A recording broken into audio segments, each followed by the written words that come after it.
Hey y'all, it's me. You can't see me right now because I'm about to start cooking this pork tenderloin that I purchased last weekend, I think, with my Myers haul. So I'm about to start cooking it.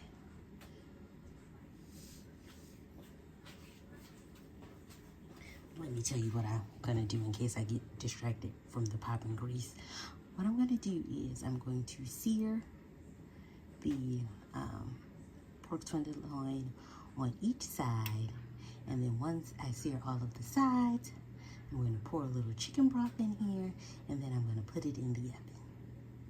So stay tuned.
Okay, so both pieces are in there.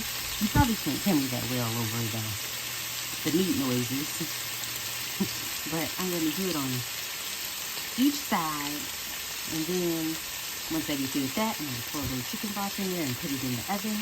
I have the oven set on 400 degrees. This skillet is oven safe, so I'm going to put it directly in the oven from this skillet. I can't remember if it's safe to 425 or 400, but I'm just going to do it to 400 to be on the safe side.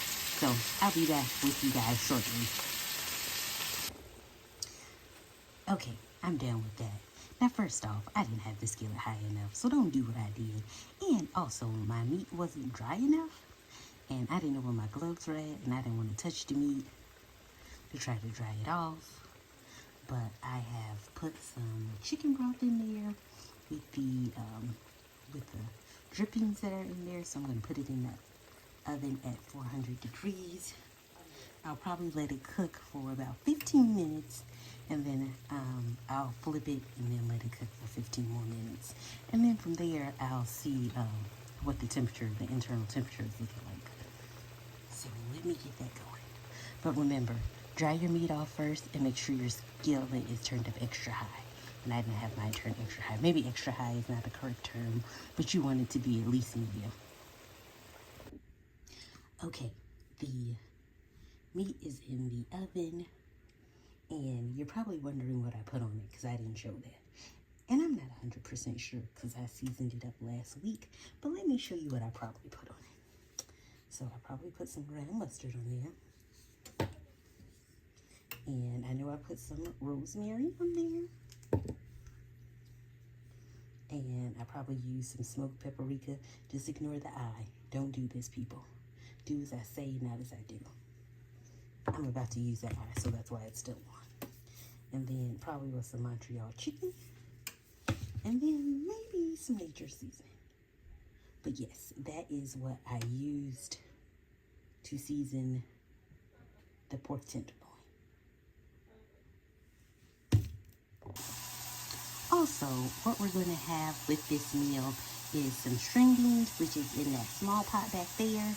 And I'm going to put some mashed potatoes in that bigger pot in the back that you can't really see. So let me grab this real quick while the eye is temporarily off. So I just have some Italian cut. Sorry, I got that. Hold on a second.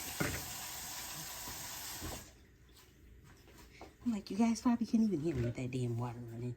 So I have some Italian cut green beans with a little seasoning and a little onion.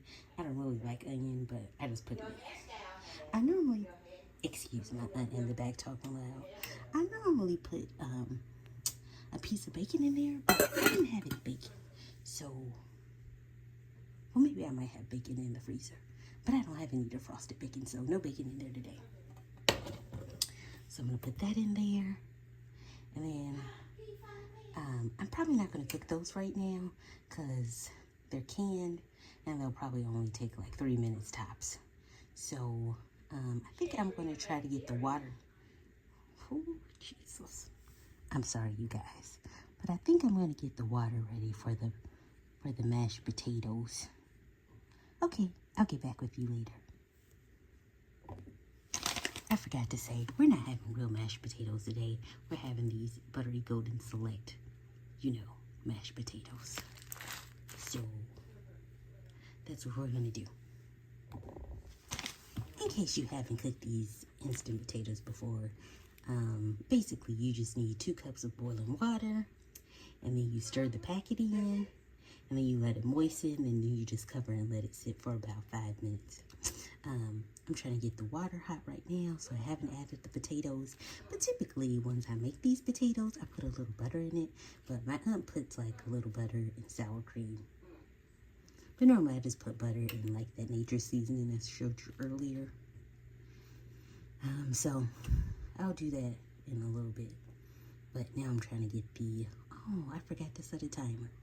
Well, it hasn't been in there that long, so I'll set the timer now. Hold on 1 second.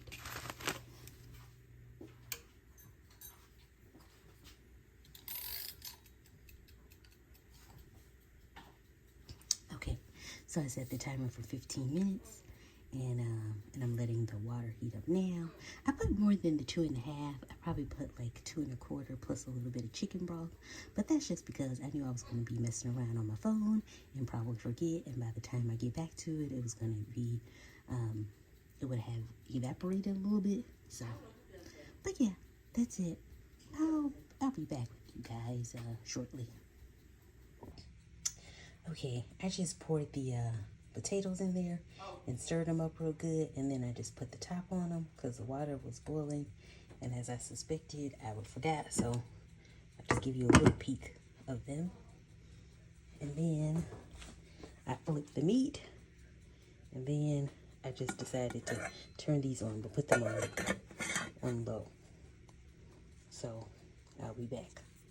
And the meat is still in there. Pay no attention to my nasty oven, but the meat is in there cooking. Okay guys, we're back. I just pulled it out the oven, and I'm not sure if it's done enough, so I'm going to use this thermometer to put it in there and test it out. So let me see. Just want to try to get it in a thicker area. You can see it's starting to go up.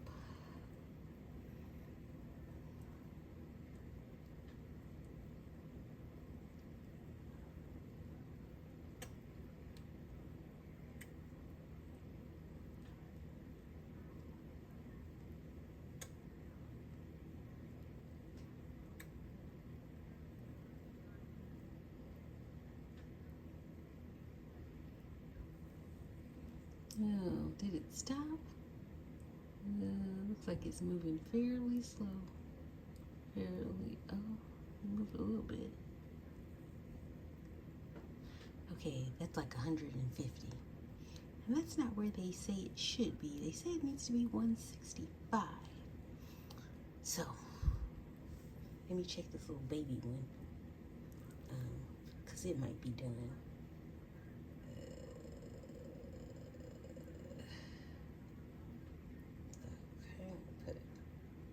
Try to find a nice place to poke it in.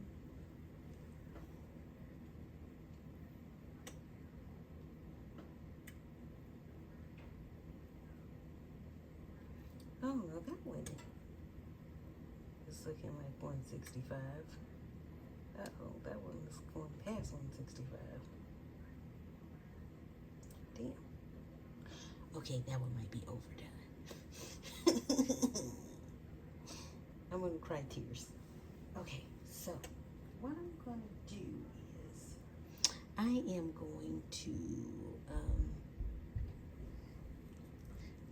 I'm not going to let this little baby one cook anymore.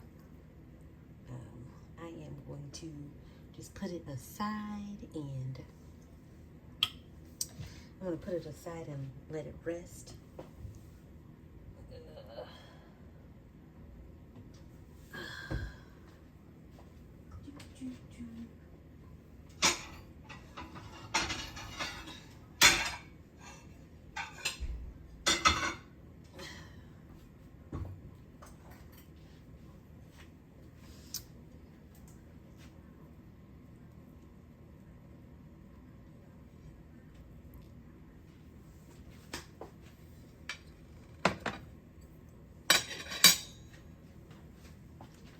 Okay, so I'm gonna put that little baby one aside and let it rest for about 10 minutes, and then I'm gonna put this one back in there for about 10 minutes, and hopefully everything evens out.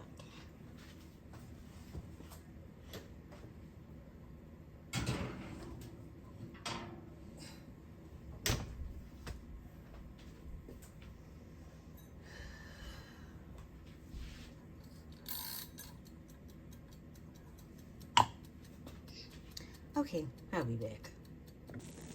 Okay, I got it out the oven again. We're gonna test it. It doesn't matter what it says. I'm just gonna be done with it. Let's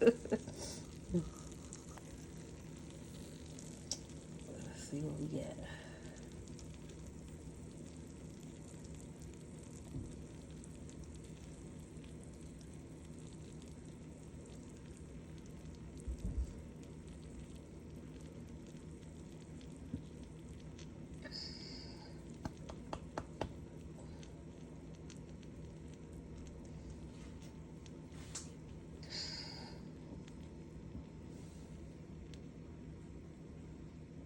Oh, I was trying to check something on the oven.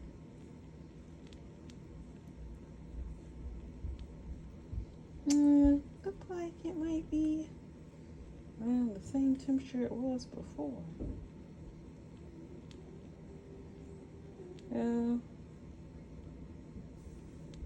Is it in there good? Oh, my apologies. Oh, okay. Well, it says it needs to be 165. It looks like it's 170-ish. Good enough. Okay. Let me take this out of here. I just didn't have it in there good the last time. I don't know. Remember, this is not a tutorial. Oh, Jesus.